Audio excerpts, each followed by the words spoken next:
What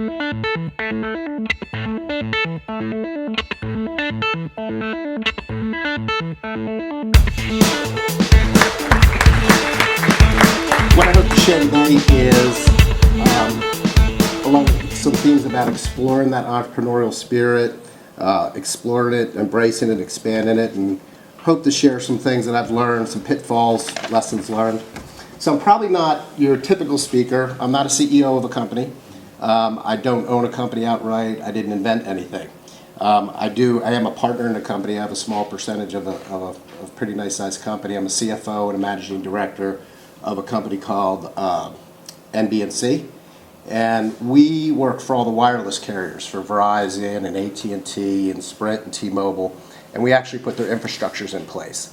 And my boss, the CEO, actually is someone who spoke out here before. He's a real entrepreneur. So hopefully some of you got. I know Jordan got a chance to see him. So the company is about a $100 million company. We've bought an engineering company since then. So we have, and then we started a technical services company. When we pulled this together, it was about 8 years ago. The company was doing about $12 million. It's doing 100 now. We had 60 employees, and now we have about 300. We have offices in Baltimore, Philadelphia, Richmond, Boston. So as the CFO, most people kind of want to box you in, that's the finance guy, that's the numbers guy, but I have a pretty expanded role with my company. In addition to the typical finance responsibilities, I have human resources, I have recruiting, I have managing information systems, I have corporate communications, I have marketing, I have business operations support, I have real estate. I work closely with the CEO on strategic initiatives and new things that we're going to do. And of course I have the finance and accounting. I am a CPA. My wife says that stands for constant pain in the ass. Might be right. So really it's a pretty expanded role. And how I got into that role was kind of interesting too, and I'll take you through the progression. But everything that I did along the way and all the choices that I made led up to this opportunity to be participating at a very high level of entrepreneurial participation there. So the president had been the president of that company. He started the company's over 30 years old. He came into the company and a true entrepreneur. He started at the ground level, worked his way all the way to president. And then he was president for about 4 years, and it was owned by a venture capital company. And they asked him to go sell it. He said, go sell the company. So he thought around a little bit and he said, why don't you sell it to me? So he pulled together about 8 partners from within the company. But what they didn't have was a professional CFO. So we went outside the company for that, and that's when they contacted me. So he wanted somebody that was an outsider, which can be a very good thing. You ask a lot more questions when you're coming in from the outside. You don't know why something can't get done. So you tend to get things done a little bit quicker that way. But he really wanted somebody that was not just, a bean counter per se. No offense to any accounting majors out there. But he wanted a business guy. So everybody pulled together, put together all the money that we possibly could to get the venture capital thing going, to buy that from them. It was an interesting conversation. Have that conversation with your spouse when you go home and talk about that at the dinner table. And, well, I got to put this amount of money in. And her question was, you got to pay for the job? So it was a little bit of a tough sell there, but it all worked out well. So I really got that all from the entrepreneurial stuff. So I'll kind of take you through how that happened. That ES has always been in me. I just always have had it. You just know it's there. Started very young with a paper route. And I don't think they do it the way they used to, but the way it used to be is that you actually bought the papers from the newspaper, you resold them at the price they told you to, and it was basically a commission. So the collections were on you, the distribution was on you, expanding your route was on you. So at a very low level, it's that's a little bit of working for yourself. I used to take all the leftover papers from anybody else that didn't want them, and I'd take them up to the bakery on Sunday in a shopping cart and sell those at a discount, try to get some extra money there. And then I did what entrepreneurs do. I saved my money, and I was looking for the next thing to do. and I opened up a snow cone stand. And it sounds silly, but to me that was a business. I was 14, and it's a way I thought I could make money without working at McDonald's. So it was a real one. I had an enclosed building built. I bought real equipment. The equipment purchase was interesting too, because I bought it from a guy who put himself through law school with 6 trucks that he had out on the street selling the snow cones and everything.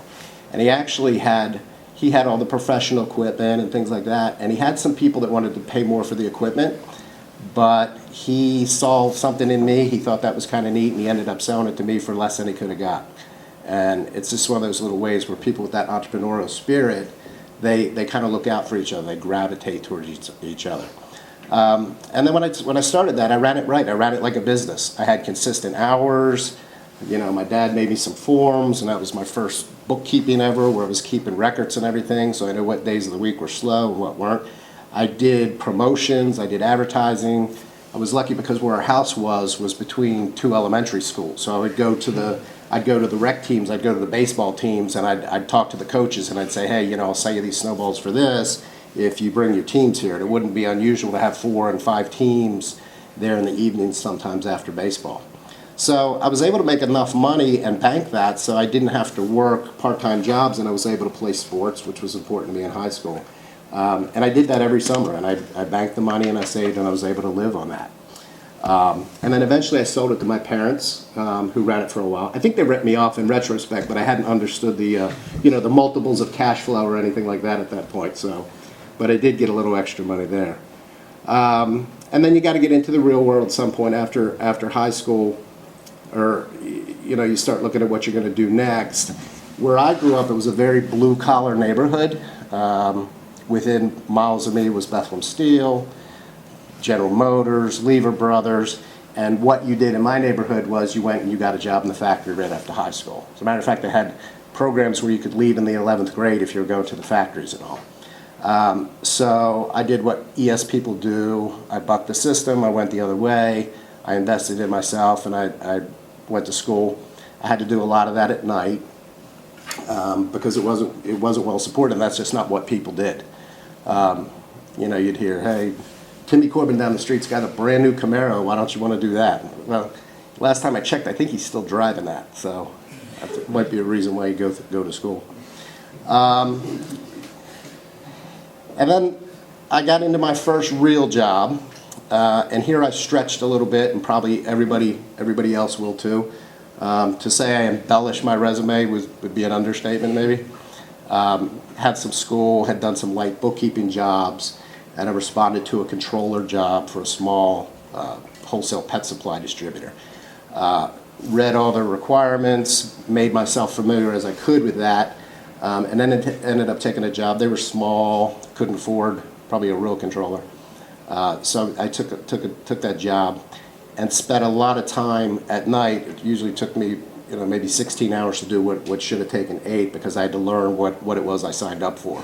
So I did that. When they went home, I stayed and I got everything done. From there, I was hired away from that company by the CPA firm that handled their books.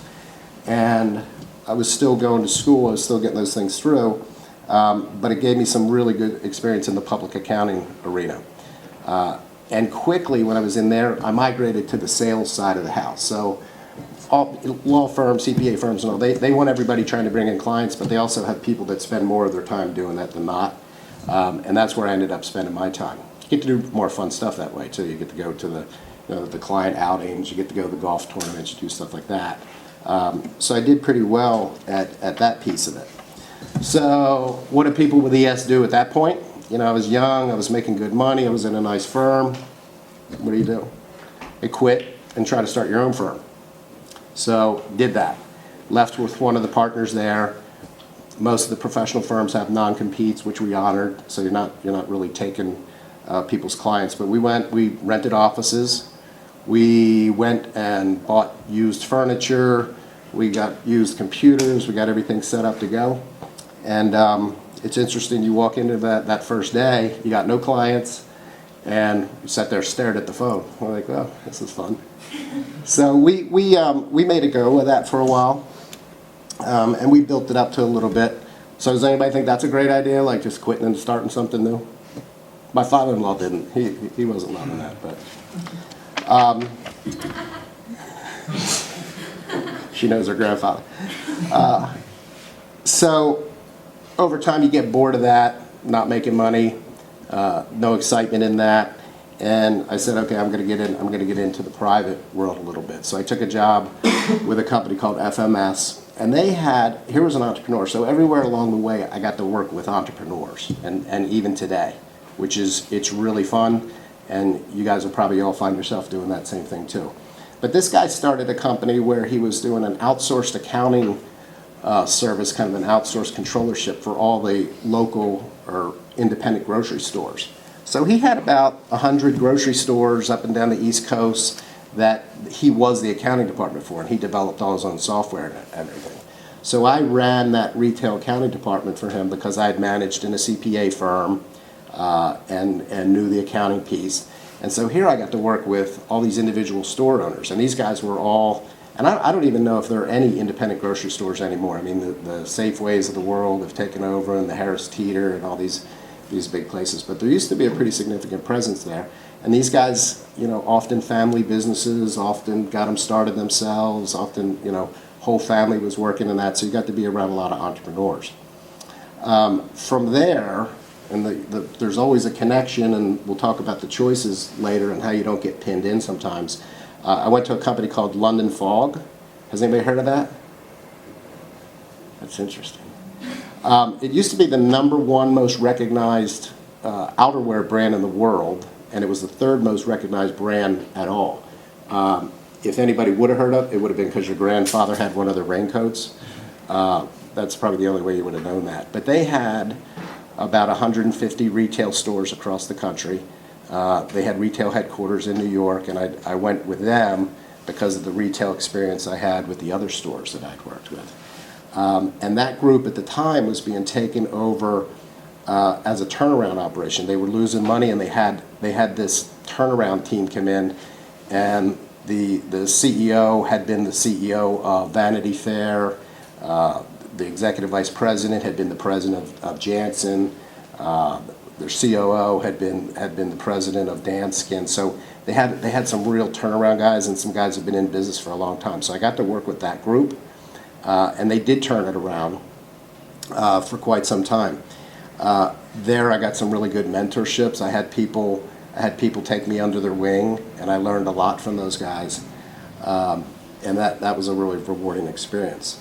So from that, I leveraged it into a company called Advo. They've been since purchased, but it was a $1 billion public company, and they did marketing for retailers. So again, I was able to leverage from the smaller retail up to the bigger retailer. Now this company's $1 billion, and they handled all the major retailers in the country. They had Walmart and Kmart and anybody that you can think of from a marketing perspective.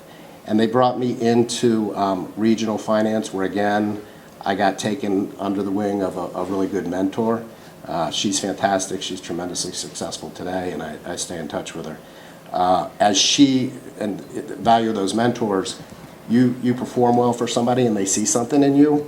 As she moved through the organization, she was making a path for me along the way too, and I got taken along with some really nice promotions as she was moving through the organization. I moved to VP of Acquisitions, which was neat because they were going around and buying smaller companies that did what we did. So I became vice president of that group, and I would actually manage the smaller companies. So I had, even though I'm a vice president, I had presidents reporting to me at these different companies and help those guys turn their operations around. So that had a lot of entrepreneurial feel to that too. And then from there, they brought me into sales operations, and that's the greatest thing that happened to me, because I got trapped, and I'll talk a little bit about that more. Jordan talked about that a little bit. You can kind of get trapped with your decisions, and I never started out to be an accountant. I wasn't trying to get into accounting. That just kind of happened, and I'll tell you how it happened. I wanted to be in operations. I wanted to be in business, and so that was my first break out of that.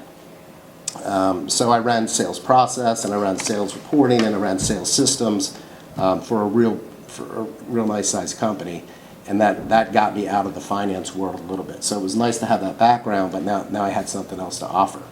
So that company eventually got bought. We had moved the family to Connecticut for that opportunity. We wanted to come back to Maryland, where the rest of our family was, and we did that. And I came back as a chief operating officer for a company that did sales and marketing for new home builders. Again, a tremendous entrepreneur. This guy started from nothing. He was a real estate agent, and he came up with the concept of having an outsourced sales and marketing for the smaller builders, local builders, not your Ryan, not your NB Homes, not these big guys, but these smaller builders that can't afford their own marketing, they can't afford their own staff. And he built that company up into about a $25 million company. So they brought me on as COO because now I had the sales operations experience, I had some management under me.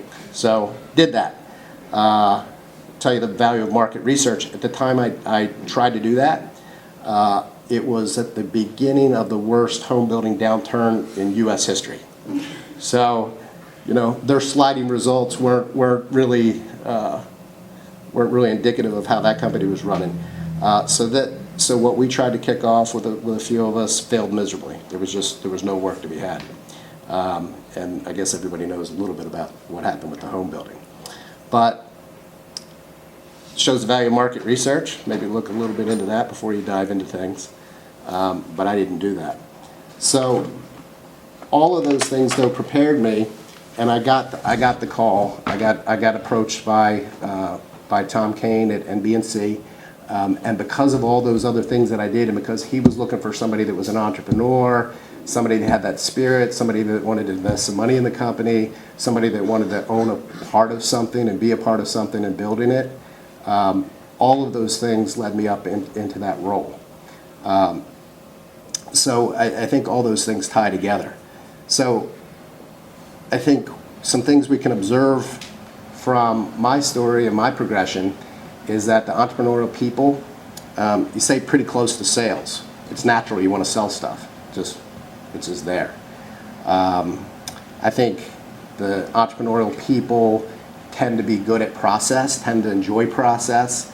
Tell me you guys don't stand in the grocery line and think of a better system to get you through there quicker. I do. You think about systems all the time. You think about, how can I do this better? Why don't they do this? Why don't they do that? That's awesome, and that'll serve you well no matter what function you go into. It's important, but also too, trust your gut. Process, sometimes you need to vary from a little bit. You got to say, okay, that sounds good, but I think I'm going to do this. And I think taking some chances, using your gut, is helpful. I think entrepreneurial people build good relationships, and that's a good life lesson, and that's great no matter what you do, what you end up ever doing. Building good relationships will just serve you forever, and it's a really nice way to live.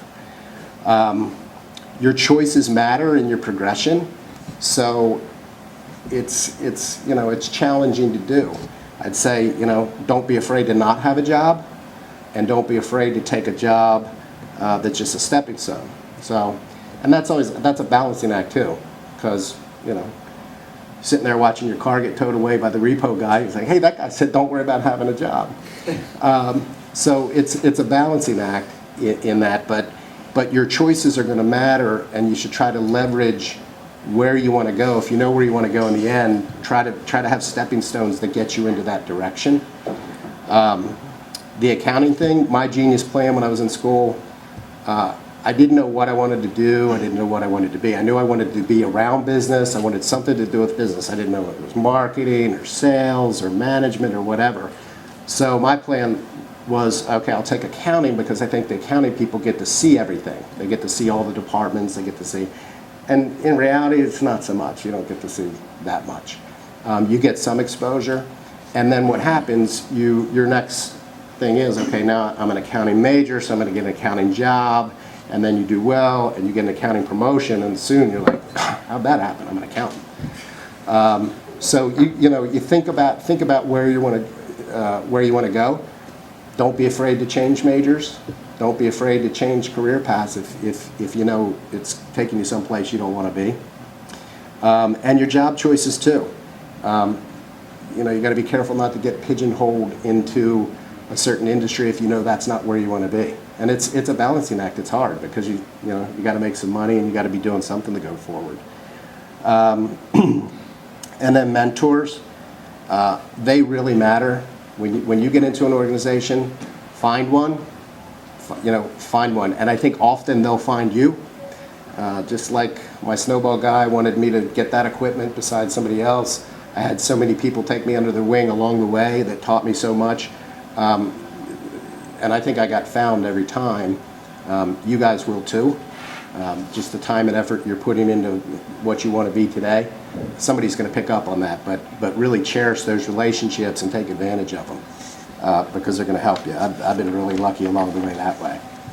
And then your choice of companies is going to matter as well. There's pros and cons to different kinds of companies. If you have an entrepreneurial spirit, you want to change and you want to do things differently, maybe a national public utility is not a great place for you. You come up with some new idea 12 times a day in a company like that, they're going to say, get back to your cube and finish that report, please. So it's that matters. When you talk to people, you want to be around a company that's nimble, that's constantly changing, that wants to do new things, and you'll have a feel for it. And it's not always true, but often, smaller companies, you'll be able to get your hands on more things than you might in a large company. I think a lot of value in large companies too, and it doesn't mean you can't be entrepreneurial, and there's a lot that are. But in my experience in the smaller companies, I think you're able to get into a lot more. You can touch more things, and a lot of times because just by need, they don't have enough people to touch all the things they need to, and that's a great way to take advantage of some opportunities there. And then there's risks and rewards to that. With that entrepreneurial spirit in careers and your jobs like that, you might get promoted quicker. You also might get fired quicker because you're gonna do things differently and everything. So you want to find those companies that value that spirit in you and want to take advantage of that. I think that everyone in here can be tremendously successful. You don't have to own the business. You don't have to develop the app. You don't have to, be the inventor or the CEO. You can quench that thirst for that entrepreneurial spirit. You can quench that by being a significant contributor and being able to change things and being able to make things better. And that's another way that you can be very, very successful. So with that, I'll kick it off to any questions you might have. Jordan? So you said that you really value mentors and having mentorship. Now, did all of these mentors that you found, did this happen organically, or were you actually searching out mentors? Mine happened organically because I didn't know at the time. I had, no one had taught me to look for that, and it just kind of happened. And it was people picking something up in me that they thought they could expand on. And you won't always recognize them as a mentor right away. I'd be like, why is she on my ass all the time? It's just, so it's sometimes when they're being harder on you, it's because they see something and they're pushing you to a different level. So I didn't know to look for them, but that's why I would share, do go look for them.